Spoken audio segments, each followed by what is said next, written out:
इकडे 16 ते 22 जानेवारीच्या दरम्यान राम मंदिर परिसरामध्ये मोठा यज्ञ होणार आहे। 8 मुख्य पुजाऱ्यांच्या उपस्थितीमध्ये हा यज्ञ होईल। या 8 पुजाऱ्यांमध्ये धुळ्यातील केशव गुरुजी यांचाही समावेश आहे। त्यामुळे या यज्ञासाठी धुळ्यातून साहित्य, पूजा सामग्री आज अयोध्येमध्ये पोहोचलेली आहे। आढावा घेतला आमच्या प्रतिनिधींनी।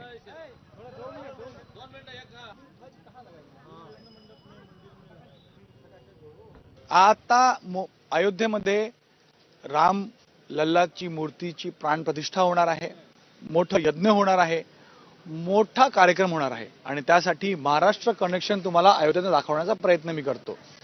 ही सगळी मंडळी महाराष्ट्र धुळ्यातले आहेत आणि यांनी इथं आपल्यासोबत ही यज्ञ सामग्री आणलेली आहे।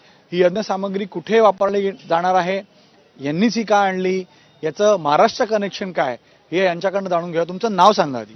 नंदन विशाल केले। नंदनजी, मला सांगा तुम्हीच ही यज्ञ सामग्री का आणली, हे यज्ञ कुठं होणार आहे आणि कधीपासून होणार आहे? जे मुख्य 8 गुरुजी आहेत, 8 गुरुजी जे आहेत मुख्य, जे 16 ते 22 तारखेच्या यज्ञमध्ये पूजापाठ करणार आहेत, त्याच्यातले एक आमच्या धुळ्यातले केशव गुरुजी आहेत।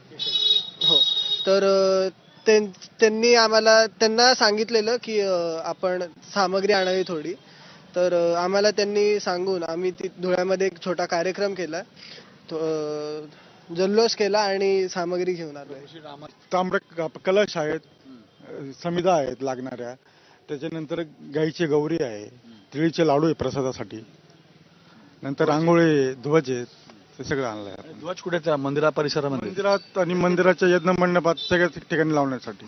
जे कोषाध्यक्ष आहेत आपले स्वामी गोविंद देव गिरीजी महाराज, त्यांचं आणि आमच्या आजोबांचं नातं मैत्रीसारखंच होतं।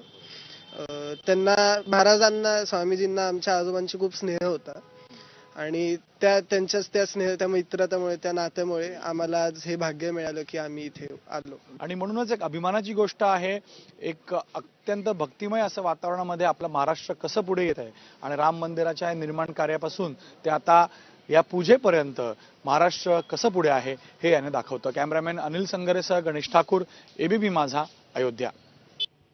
इकडे अयोध्येमधील राम मंदिराच्या उद्घाटन सोहळ्याला 22 जानेवारीला सुरुवात होणार आहे। लोकार्पणानंतर मंदिर भक्तांसाठी खुलं होणार आहे।